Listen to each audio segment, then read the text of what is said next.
In meetings in Moscow between the Indian External Affairs Minister and Russian Deputy Prime Minister as well as Russian Foreign Minister, India has strongly advocated a return to dialogue and diplomacy on the Ukraine conflict.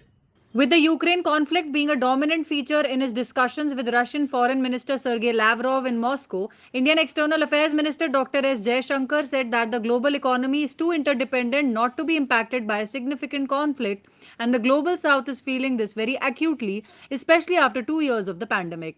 The global south refers to the developing and less developed countries in Latin America, Asia, Africa, and Oceania.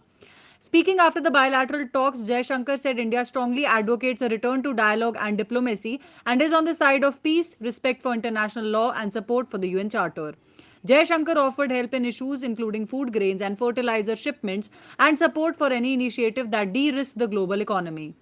Describing the talks as very substantial and fruitful, Lavrov said that Russia and India share close historic links which are characterized by mutual respect, self sufficiency, sustainability to any geopolitical volatility.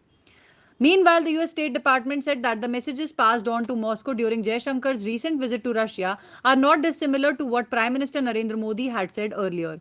US State Department spokesperson Ned Price said, quote, "The messages we heard from Foreign Minister Jaishankar in Russia were not dissimilar in some ways from what we heard from Prime Minister Modi at the United Nations when he made it very clear that this is not an era of war." End quote.